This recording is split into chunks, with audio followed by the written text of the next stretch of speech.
everyone, Tula here with Key Wellness, and today I'm going to talk a little bit about our nutrition services. Things start to get interesting when we discuss this discipline because we are going to be delving into some life-changing principles, and we will be joining the ranks of some of the world's most intelligent and impactful physicists and quantum physicists whose discoveries and understanding of energy, the human body, and particles and subparticles set the groundwork for our holistic approach to nutrition. Our approach to nutrition is not what you would typically associate with an approach to nutrition, which would be diet. That's the first thing everybody thinks of, diet, and I've got to lose weight. If you need to lose weight, it will happen. It will happen as a matter of course because that's what needs to happen. But as we move forward in this series and I begin to describe more of our services and how we approach a holistic method of wellness, you'll begin to see how some of the basic principles that are applied to nutrition are the same or closely tied to the principles used in other areas, such as manifesting, attaining quality of life, restoring and maintaining your health, enjoying fulfilling relationships, emotional balance, and attaining spiritual maturity. Also, as we move forward, I will continue to explain even the most complex concepts of quantum principles in ways that you can easily wrap your head around so that it makes sense to anyone interested in improving and optimizing their lives. You do not need to go out and study quantum physics in order to be able to understand what I'm be explaining to you as we move forward. Now, I put nutrition at the beginning of this quantum journey because it is one of our most base needs, if not the most base need, because we all need to eat, right? So when we elevate our eating from basic, carnal, unconscious, and repressed to intentional, purposeful, spiritual, and enlightened, through the basic act of eating, we are first of all nourishing our body, which in and of itself, that is something many Americans are not doing. Instead, they are unconsciously shoveling anything into their face, and it's not giving the body the nutrition that it needs, which is why we have so many overweight people in our country. But beyond that, even more important, by eating with intention, we master the body, we master cravings, we master gluttony, alcoholism, and so many other carnal behaviors, and we not only nourish the body, but we are able to also become Lord of our domain and also nourish our soul and our spirit. Healthful eating habits balance our emotions and bring peace of mind. So it's the first step in mastering our bodies and setting the groundwork for mastering our thoughts, our emotions, our actions, and ultimately our futures and our very lives. So let's get on with it, shall we?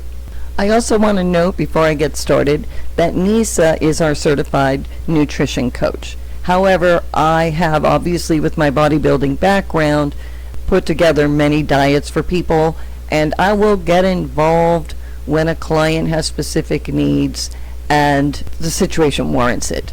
So that is something that can be discussed, but Nisa handles most of the nutrition coaching. So as I said, our approach to nutrition is holistic. We do not do diets. If you want to follow a diet or a fad diet, we are not the place for you. Now, do we use popular diets? Absolutely. If it fits the bill, if the nutritional content and component of a specific diet, let's say the keto diet for someone that struggles with blood sugar, or someone who is struggling with fatty liver, well, then maybe that's the appropriate diet. But again, after doing a very involved and complete profile on someone, the diet is going to fit the need, and it will be personalized, and it will be specific, and it will be tailored to the individual. In addition, if you have come to us for a fitness program, whether it's just physical fitness or it is total body fitness, mind, body, spirit, soul, then the diet is going to coincide with that desired goal that you have in mind. So when we talk about diet, we are goal-oriented. Our diets are specific to the individual, their body type, their gender, their age, their goals, and it takes everything into account. Also, what I want to say about eating, a lot of people say, I want to lose weight. Well, we're not trying to help you lose weight. We might try and help you recomp your body, recomposition, increase lean muscle tissue, bone mass, your joints, okay, lean body tissue, whereas you might need to lose body fat. That's a recomp. You're increasing lean tissue, decreasing body fat. You're making your overall body healthier, the machine aspect of your body run more effectively and more efficiently. So that is something that we take into account. And if you have fitness goals, whether they are holistic or just physical fitness, then the diet needs to coincide with those goals. It becomes a very integrated tool to help you attain the goals. After all, the saying, you are what you eat, is most certainly true. So we'll talk about not just the content of the food, the quality of the food, but we'll also look at the timing of your meals. So we're dealing with quantity, quality, the timing of the meals, which is very important. And we put together a holistic approach. Then there's something else that we do, as I hinted at in the beginning, and that is to talk about the spiritual aspect of eating. Now, I mentioned that mastery over your domain is key with the nutrition aspect. There are two basic carnal things that most human beings participate in. The first one is sex, and I say most people because, like Nikola Tesla, there are human beings that we choose to forego releasing energy or chi in our bodies through sexual release, and instead, since that is related to creativity, use that energy toward creative pursuits, creative and intelligent pursuits. Nikola Tesla was one who did this, and he has spoken about how by remaining celibate throughout his life, he was able to take that creative energy and channel it into all of these great inventions, because that creative energy, which is related to the sexual energy, can then be rerouted, redirected, and strengthened. And Nikola Tesla has often spoken about how this is where his genius came from. Now, you might associate it with monks and things of that sort. It's all on the same basic premise, that sexual energy is channeled, because it's creative energy, channeled into spiritual and other aspects of a human being's, an elevated human being's life. The other one is eating. Again, now, going back to Nikola Tesla and other great artists and scientists, many of them ate only when they needed to. Some have been noted for how very little they ate and how limited their diet was. It gets back to being able to have mastery over your domain and eating mindfully. When you are in control of something as base and carnal and necessary and animalistic as the need to eat, when you can elevate that need and have complete mastery over that carnal desire, that is something that is unattainable without spiritual maturity.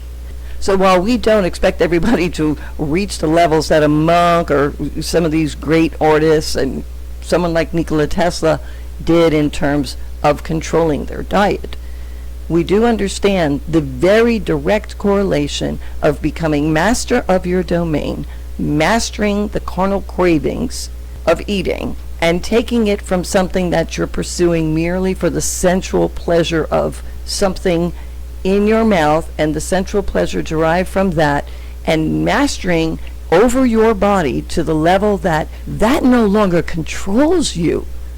You have flipped the table. See, most people have their body controlling them. We live unconsciously, subconsciously. We get up in the morning and immediately that record starts playing. We're thinking about what happened yesterday. We're worrying about what might happen tomorrow, when really the only thing that matters is the current present moment. That's the only thing that's real. That's the only thing you have control over.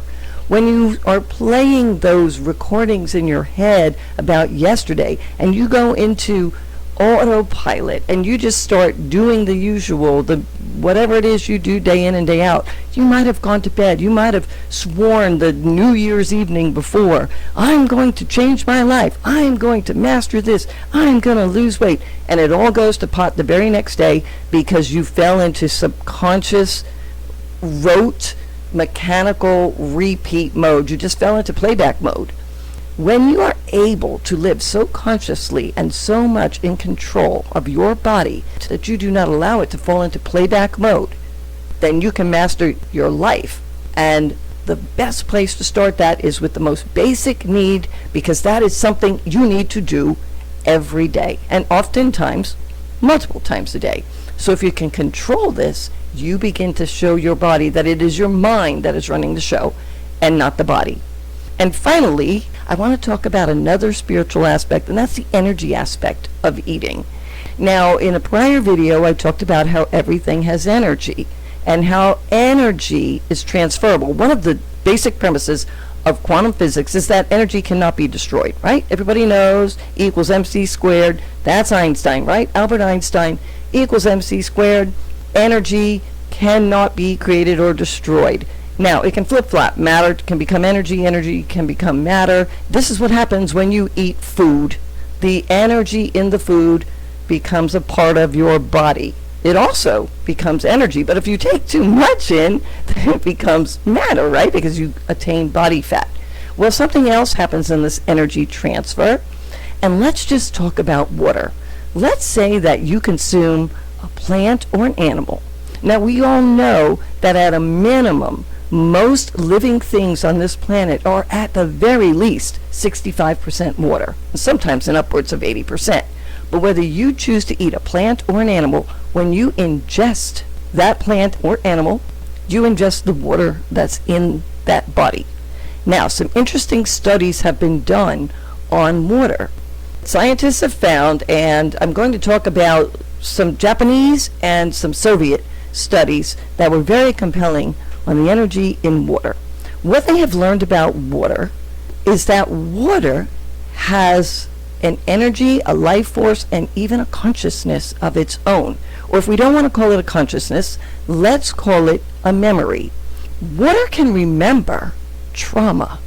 That's what I said. Water can remember trauma. It was a study that some Soviet scientists did. When they discovered this, they wanted to prove it to themselves. So there are some mesas in Venezuela where at the top of these mesas there are pristine lakes that have never been touched by humanity. And so this water has not been tainted. And I don't mean by pollution. I mean that they have found that water will be affected by emotion, by energy, by thought. So the Soviets went and they collected this water and they ran several tests and found that it was true. So they ran some tests on this water, compared it to some other water, and found that this water had properties. The very crystals of the water itself were healthy and well-formed and beautiful compared to city water or water that's been exposed to trauma that has very distorted and unhealthy and sometimes even angry and ugly looking molecules. They're not even, they don't even form crystals. The other thing that the Soviet team that went to these lakes to study the water there also discovered that some of them who had illnesses or injuries, by mere contact with the water, they were healed. They went back and they were healed. These issues were gone. Now, there were some studies that Japanese have done, and they exposed water to a group of people, to music, and to other stimulus, if you will.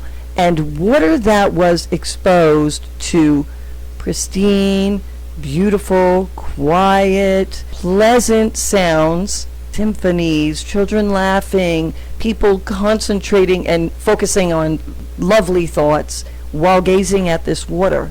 This water formed beautiful, perfect, symmetrical crystals.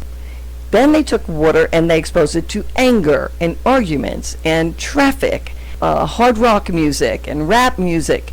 And the water took on distorted, very ugly, very dark principles. The molecules themselves look twisted. And so what we learned is that water will have a memory. It will be affected and it will retain that memory until there is some way that it is purified.